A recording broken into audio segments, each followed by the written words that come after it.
आप सभी को नमस्कार।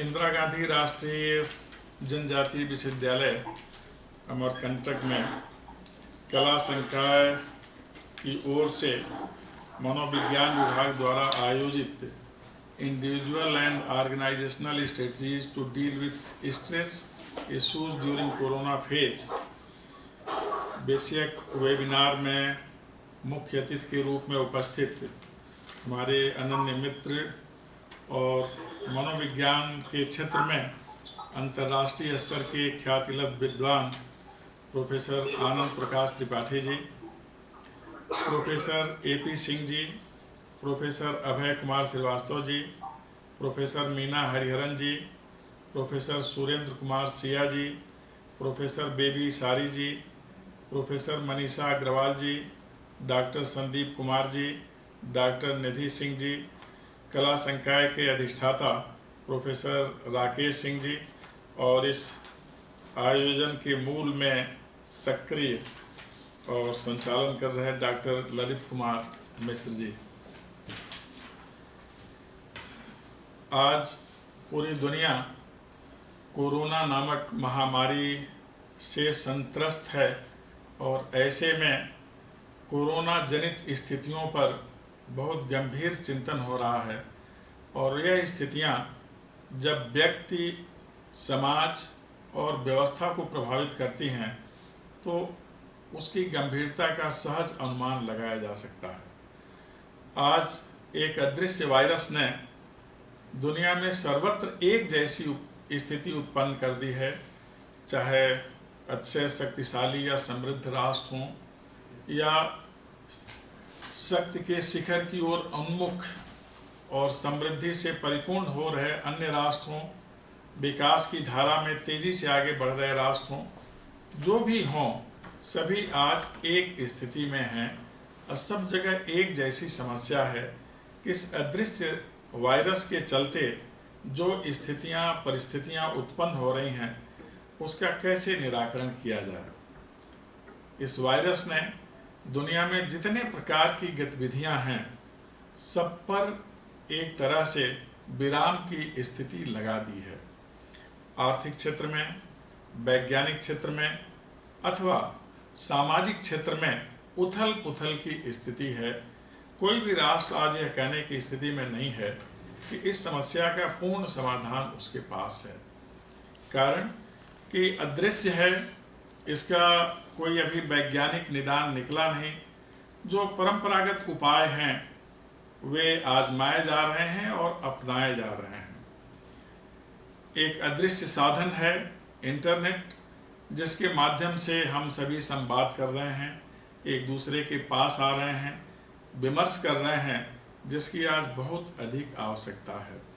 इसलिए आज जो आभासी दुनिया है वो यथार्थ दुनिया के समकक्ष खड़ी है, क्योंकि हम अपने को उसी के माध्यम से व्यक्त कर पा रहे हैं। प्रत्यक्ष संबंध, संवाद और सरोकार लगभग न्यूनतम स्थिति में है। इसलिए आज यह चिंतन का प्रमुख विषय बन गया है। जब वैयक्तिक धरातल पर हम बहुत कुछ नहीं कर पाते, जब सामाजिक स्तर पर हमारी सक्रियता कम हो जाती है और जब वैश्विक धरातल पर राष्ट्र अपना प्रतिबिंबन नहीं कर पाते तो एक विशेष प्रकार के दबाव और तनाव की स्थिति उत्पन्न होती है। वैयक्तिक स्तर पर अवसाद का नाम दिया जाता है, संगठन के स्तर पर इसे अव्यवस्था का नाम दिया जाता है, राजनीतिक स्तर पर उथल पुथल की स्थिति होती है और आर्थिक संदर्भों में कहा जाता है कि इकोनॉमिक डिप्रेशन की स्थिति आ गई है या आर्थिक मंदी का दौर आ गया है, जिसमें उत्पादन की प्रक्रिया गंभीर रूप से बाधित होती है, आजीविका प्रभावित हो जाती है और व्यक्तियों का एक स्थान पर रहना कठिन हो जाता है। ये आवश्यक इसलिए हो गया है कि इस आपदा से बचने का एक ही उपाय है कि इसके चेन को रोका जाए। इसका माध्यम व्यक्ति का श्वसन है और संवाद के समय एक व्यक्ति का श्वास अगर दूसरे के पास सीधे पहुंचता है तो इसकी वृद्धि ज़्यादा तेजी से होने लगती है, अर्थात संक्रमण फैल जाता है। तो ऐसे में सब कहीं न कहीं लॉकडाउन की स्थिति में है। भले ही अब थोड़ी शिथिलता उसमें है, थोड़ी छूट मिल रही है, लेकिन व्यक्ति की जीवनचर्या बिल्कुल बदल गई है। और जीवनचर्या बदलने से, दिनचर्या बदलने से हमारी जो सहज गति थी, सहज क्रियाकलाप थे, वे सहज नहीं रह गए। अब सर्वत्र यह चर्चा हो रही है कि वैयक्तिक धरातल पर स्ट्रेस है, संगठन के स्तर पर स्ट्रेस है, व्यवस्था के स्तर पर स्ट्रेस है। तो इसलिए स्ट्रेस को समझ लेना बहुत ज़्यादा आवश्यक है। मुझे खुशी है कि मनोविज्ञान विभाग के द्वारा यह आयोजन संचालित हो रहा है और इसमें प्रोफेसर आनंद कुमार जी जैसे अन्य महानुभावों का, जिनका मैंने नामोल्लेख किया, के माध्यम से इस विषय पर विस्तृत प्रकाश पड़ेगा।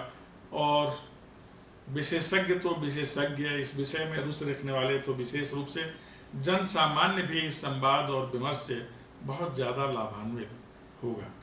आमतौर पर माना जाता है कि स्ट्रेस होने से, जैसे हम दबाव कहते हैं, किसी परिस्थिति से तालमेल करने की अथवा किसी घटना विशेष पर रिएक्ट करने की जो हमारी प्रवृत्ति है वो सहज नहीं रह जाती। हमारी जो जैविक गतिविधियां हैं यह भी कहीं न कहीं अन्यथा प्रभावित होने लगती हैं और हम सकारात्मक नहीं रह जाते। स्ट्रेस हमारी सकारात्मक वृत्ति का विरोधी है और यह हमारे अंदर नकारात्मक भाव पैदा करता है। वायरस से लड़ने की जो हमारे अंदर क्षमता है वो कम होने लगती है नकारात्मक होते ही। या हमारे अंदर जो परिस्थितियों का मुकाबला करने की सामर्थ्य है यह भी कहीं प्रभावित होने लगती है और जो अच्छे तत्व हमारे शरीर में बनने चाहिए उसकी जो प्रक्रिया है वह भी बाधित हो जाती है और कहा जाता है कि आदमी अवसाद की तरफ बढ़ रहा है। मूलतः इसके बहुत सारे कारण हैं।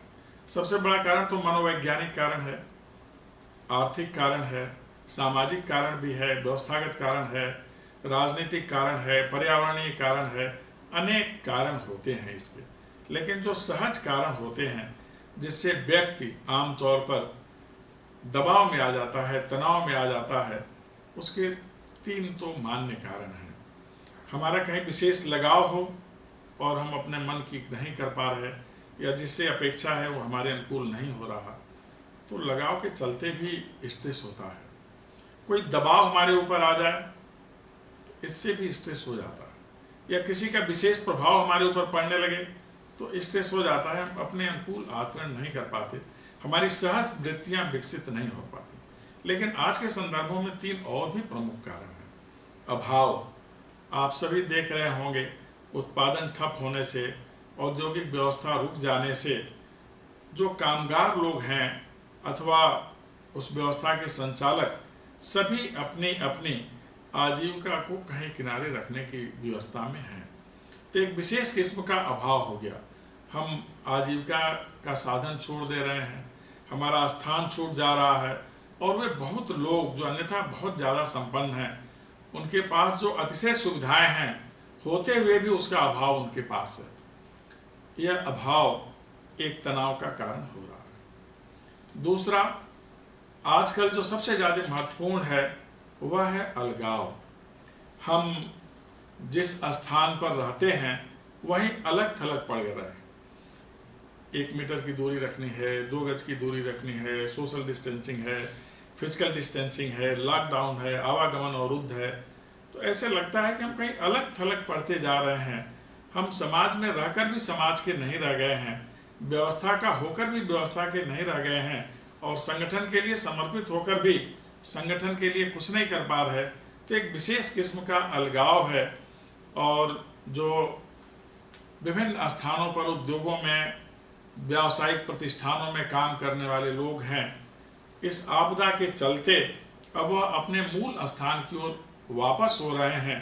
तो एक अलग किस्म का अलगाव हो रहा है कि जिस समाज के लिए, जिस स्थान के लिए, जिस संस्था के लिए हम काम कर रहे हैं, उसके पास हमें समाहित करने की ना तो योजना है ना स्थान है, तो क्या हम उससे बिल्कुल अलग हैं। तो एक भावना यह आ रही है, कहीं कोई चल दे रहा है, कहीं कोई रह जा रहा है। तो एक अलगाव बहुत बड़ी समस्या है जिसके चलते अवसाद उत्पन्न हो रहा है। हम मुक्त समाज के सदस्य हैं। लॉकडाउन के चलते अपने जीवन के लिए, अस्तित्व बचाने के लिए हम एक स्थान पर केंद्रित हो गए हैं। जो अनेक जगह भ्रमणशील व्यक्ति रहा है, एक स्थान पर केंद्रित होता है तो उसके ऊपर कुछ दबाव पड़ने लगता है। वह दबाव स्वतः सृजित हो जाता है, किसी के कारण नहीं होता। और जब हम ऐसा सोचते हैं तो हम भीड़ में रहकर भी अपने को अकेला फील करने लगते हैं। तो एक अलग किस्म का अलगाव है जिसके चलते तनाव की स्थिति उत्पन्न होती है। कभी कभी जिस स्थान पर हैं, हमारे सबके इंटरेस्ट अलग अलग हैं, दायित्व अलग अलग हैं, सोच अलग अलग है, और आज हम साथ हैं। ऐसे में वैचारिक टकराव होता है। तो इस टकराव के चलते भी स्ट्रेस की स्थिति उत्पन्न होती है। लेकिन जो सबसे बड़ी बात है आज के दौर में स्ट्रेस के लिए, वह है अवरोध का उत्पन्न होना। हम जैसा चाहते हैं वैसा कर नहीं सकते। संस्थाएं चलना चाहती हैं, चल नहीं सकती। संगठन में हम जाना चाहते हैं, जा नहीं सकते। यह एक अवरोध है। अवरोध हमारे द्वारा स्वीकृत अवरोध है और कोरोना द्वारा जनित अवरोध है। यह अवरोध भी व्यक्ति को कहीं न कहीं कुंद करता है और व्यक्ति अवसाद की स्थिति में चला जाता है। सारे व्यक्ति अवसाद की स्थिति में नहीं जाते।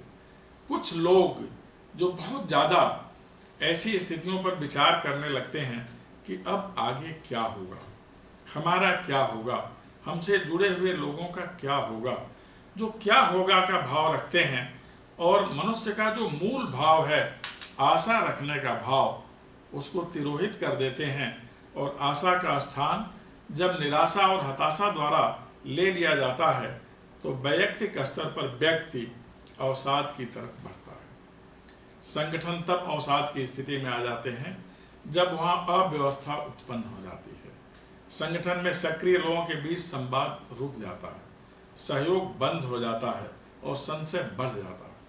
तो पूरा संगठन की कार्य प्रणाली ही बाधित हो जाती है और संगठन के लिए यह स्ट्रेस का विषय होता है। किसी सत्ता प्रतिष्ठान में जो नीतियां हैं निर्गत हों, क्रियान्वयन न हो पाए, तो एक दबाव में व्यवस्था आ जाती है। सारी व्यवस्थाएं जनहित के लिए होती हैं, जन कल्याण के लिए होती हैं और निरंतर जन कल्याण में तत्पर रहती हैं। हम सौभाग्यशाली हैं कि हमारे पास माननीय मोदी जी जैसा महानायक है जिन्हें जीवन के हर पक्ष की चिंता है और वह आगे बढ़कर इस चिंता के निवारण के लिए स्वयं खड़े होते हैं और हम कैसे उनके अभियान में साथ खड़े हों इसके लिए प्रोत्साहित करते हैं। और एक ऐसा भी समुदाय है चिकित्सक लोगों का, सुरक्षा प्रहरी लोगों का, जिसे सर्विस क्लास कहते हैं, या हाउसकीपिंग लोगों का, स्वेच्छक लोगों का और पत्रकार लोगों का, जो आगे बढ़कर योगदान कर रहा है। उनके माध्यम से भी हम इस प्रकार की स्थिति से निपटने का काम करते हैं। अकादमिक जगत के सभी आप जैसे मूर्धन्य इस प्रक्रिया में लगे हुए हैं कि विद्यार्थियों से और जनमानस से संवाद होता रहे ताकि कोई दबाव और तनाव की स्थिति में न आए। वैयक्तिक धरातल पर जब हम इससे बचने की कोशिश करते हैं तो हमारे पास कई उपाय होते हैं। जहाँ पर भी हम हैं वहाँ हमारे पास कुछ न कुछ कार्य होता ही है। अकार्य कोई मनुष्य नहीं होता और कोई ऐसी वनस्पति नहीं होती जिसमें औषधीय गुण नहीं होता। हम जहाँ पर हैं वहाँ सबके साथ संवाद करें, परिवारीजनों के साथ हैं उनसे संवाद करें। मनोरंजन के तमाम उपाय हैं। हम साहित्य सृजन करें, अपना अनुभव लिखें, पढ़ें। जो विद्यार्थी हैं उनके पास नियमित रूप से उनके शैक्षणिक संस्थानों के द्वारा जो पोर्टल्स हैं उनके माध्यम से अध्ययन सामग्री सुलभ कराई जा रही है, वह नियमित रूप से पठन पाठन करें। मित्रों से संवाद करें, संबंधियों से संवाद करें। आपके पास स्मार्टफोन है, कभी कभी उसको माना जाता था कि आदमी अब स्मार्टफोन एडिक्ट होने लगा है, लेकिन यह एडिक्शन आज एक उपाय है कि आप उसके माध्यम से लोगों से संवाद करें। लेकिन यह ध्यान रखना चाहिए कि बहुत देर तक हम इलेक्ट्रॉनिक मीडिया के संपर्क में रहेंगे तो एक नए प्रकार का अवसाद उत्पन्न हो जाएगा।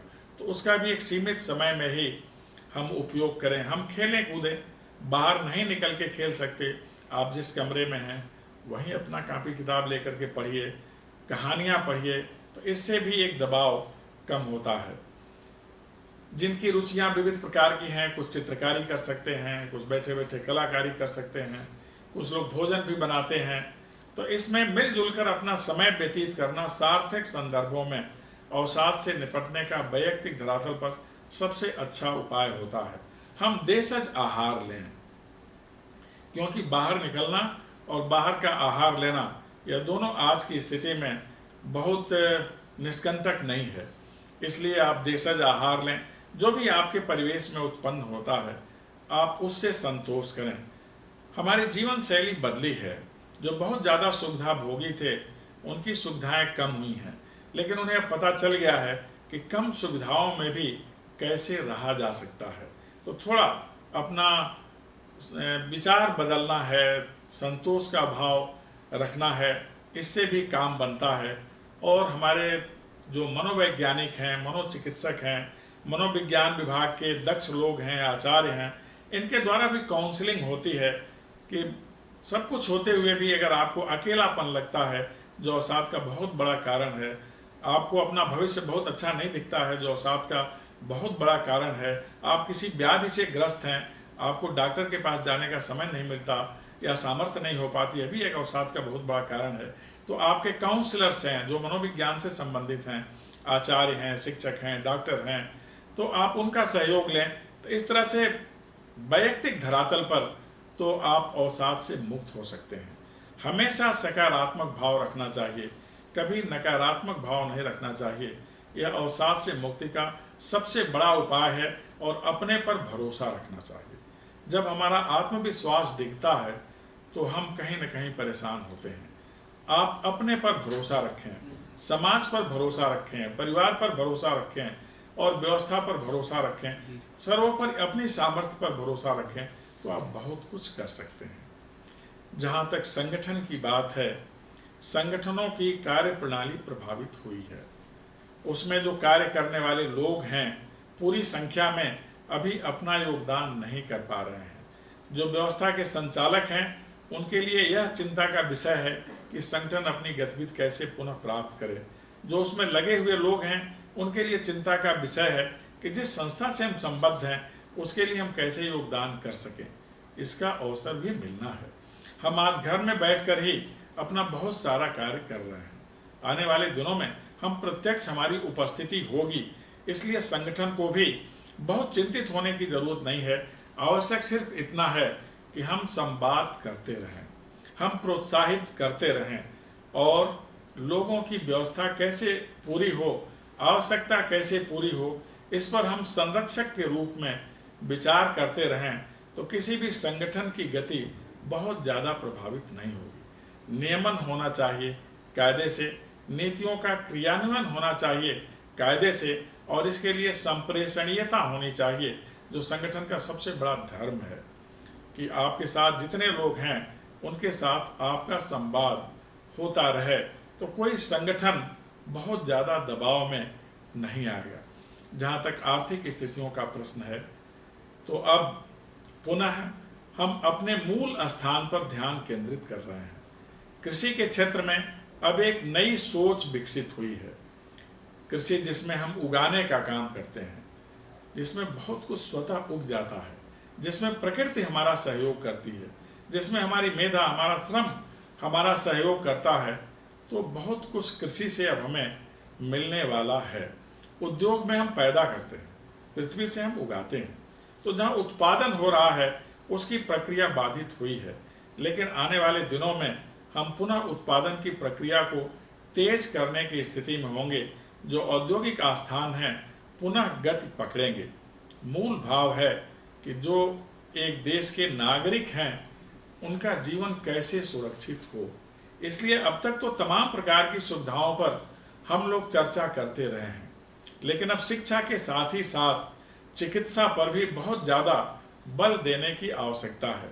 आने वाले दिनों में दो उद्योग जो बहुत ज़्यादा तेज़ी से विकसित होंगे, वह कृषि का क्षेत्र है पहला, और दूसरा स्वास्थ्य से संबंधित चिकित्सा उद्योग है, जिसके बारे में अब हमें गंभीर चिंतन करना होगा कि व्यक्ति को कैसे सुरक्षित रखें भगवान न करें ऐसी आपदा पुनः आए, अथवा यह आपदा लंबी अवधि तक चले, लेकिन लोगों के पास उनका जो परीक्षण होता है उसका संसाधन होना चाहिए।